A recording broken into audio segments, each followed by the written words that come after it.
Shalom saudaraku, berjumpa kembali bersama dengan saya Pendeta Jakob Setio dalam program Sapa Jemaat di Rumah.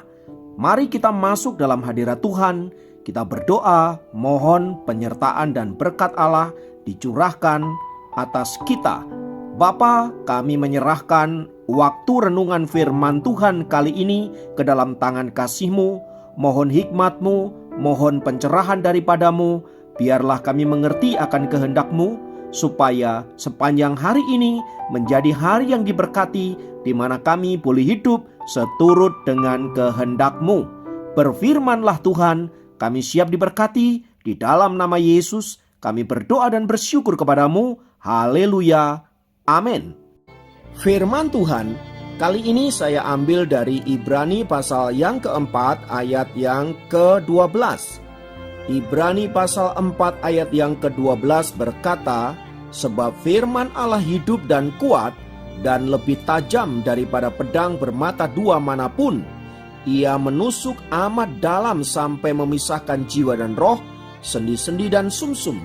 Ia sanggup membedakan pertimbangan dan pikiran hati kita. Haleluya. Nah, saudaraku, kali ini kita akan berbicara tentang apar. Apa itu apar?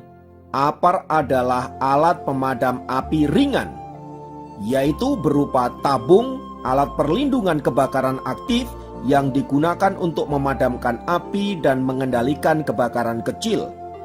Alat ini digunakan pada umumnya dalam situasi darurat.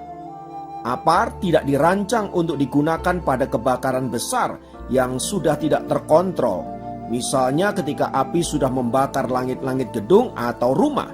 Tabung apar terbagi menjadi dua jenis, yaitu tabung pemadam api portable dan tabung pemadam api truli. Tabung apar dapat dengan mudah dioperasikan bahkan oleh satu orang pengguna sekalipun. Hal ini dikarenakan bentuknya yang kecil serta beratnya yang ringan. Apar memiliki kelebihan dan kekurangan tentunya.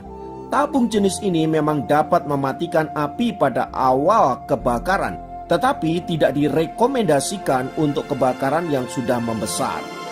Nah, kita dapat menemukan apar tergantung di dinding atau terikat oleh pengaman di lantai hampir di setiap gedung yang kita datangi. Demi keamanan bersama, setiap gedung yang dipakai oleh umum seperti hotel, bank, gedung pertemuan, perkantoran, dan lain sebagainya diwajibkan memiliki apar. Tujuannya apa? Berjaga-jaga agar apabila terjadi kebakaran langsung bisa dapat diatasi. Nah, dalam kehidupan rohani pun kita juga perlu memiliki apar, yaitu sikap hati yang senantiasa bersiaga dan berjaga-jaga dari bahaya yang mungkin dapat menyerang kita. Bahaya tersebut dapat berupa pikiran negatif, hati yang dipenuhi dengan amarah, godaan untuk berbuat dosa, dan berbagai macam bisikan iblis supaya kita semakin menjauhkan diri daripada Tuhan. Semua hal tersebut bagaikan api yang menyala-nyala yang siap membakar habis diri kita ketika kita sedang lengah. Oleh sebab itu, saudaraku, selayaknya lah kita memiliki apar yang tersedia di dalam setiap kehidupan kita. Lalu pertanyaannya adalah, apar seperti apa yang harus kita miliki agar apabila terjadi kebakaran rohani dalam hidup kita langsung dapat kita atasi? Apar di sini berbicara tentang firman Tuhan, saudara-saudara, karena tidak ada alat pengamanan yang lebih ampuh bagi kita orang-orang percaya selain daripada firman Allah. Seperti yang dinyatakan dalam Ibrani pasal yang keempat ayat yang ke-12 tadi. Di sana dikatakan sebab firman Allah hidup dan kuat dan lebih tajam daripada pedang bermata dua manapun. Ia menusuk amat dalam sampai memisahkan jiwa dan roh, sendi-sendi dan sumsum. Ia sanggup membedakan pertimbangan dan pikiran hati kita. Itu artinya firman Tuhan sanggup menangkal hal-hal yang negatif yang sewaktu-waktu menyerang hidup kita. Karena di bagian firman Tuhan itu dikatakan bahwa firman Tuhan itu seperti pedang yang bermata dua. Artinya Ini untuk melawan tipu muslihat iblis, saudara-saudara. Agar tipu dayanya dapat kita patahkan dengan mudah. Dan hal itu hanya bisa dimungkinkan apabila hidup kita dipenuhi dengan firman Tuhan. Oleh sebab itu, saudaraku yang dikasihi Tuhan, penting bagi kita untuk membaca firman Tuhan setiap hari. Karena ketika kita membiasakan diri membaca firman-Nya, kita tahu firman mana yang harus kita pakai ketika kita berhadapan dengan situasi tertentu. Misalnya, ketika kita marah kepada orang yang berbuat jahat kepada kita, perkataan firman-Nya yang mengharuskan kita memaafkan atau mengampuni 70 kali 7 kali.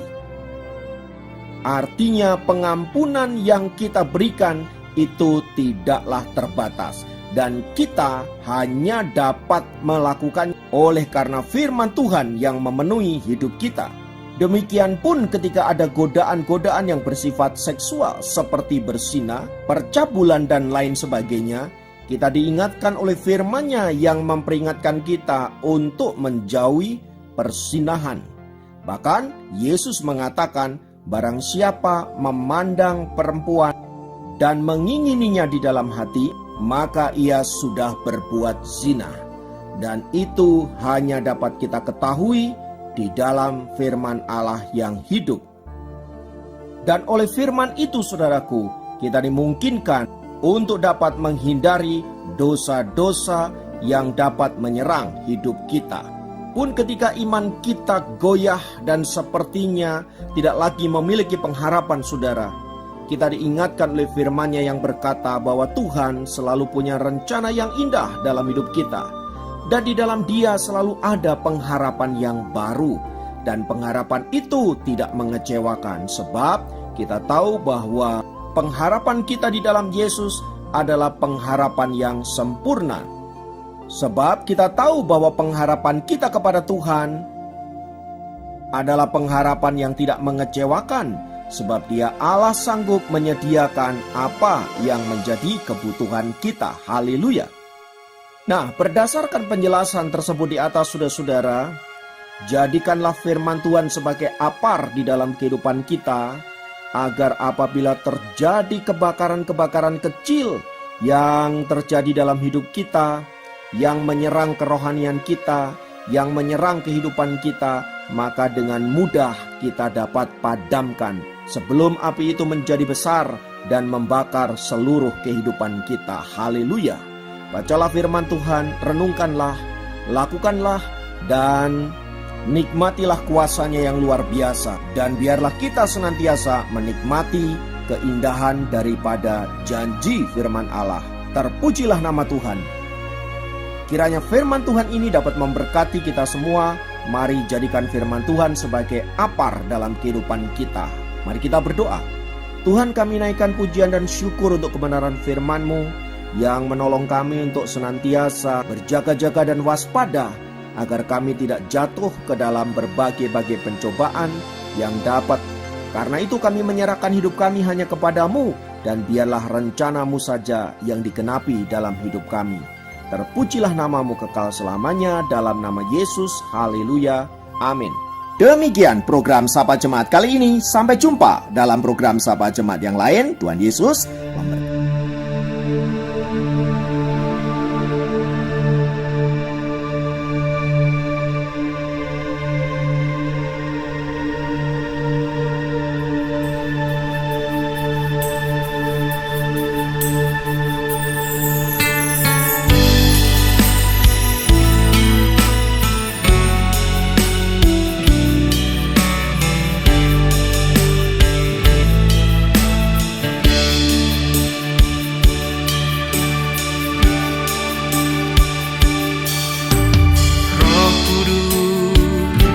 penuhiku,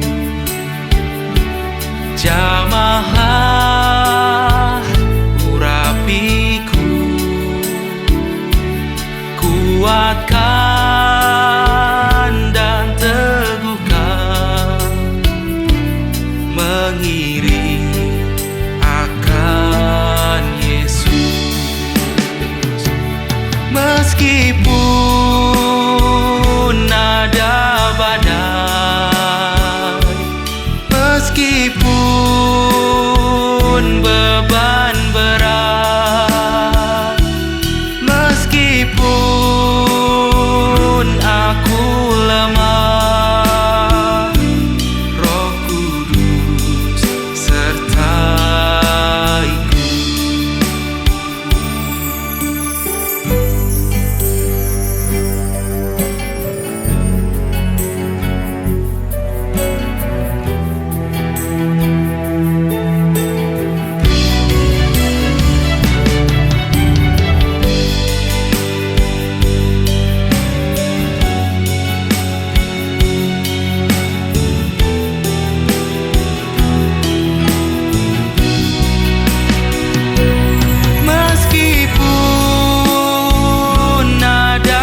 perjalanan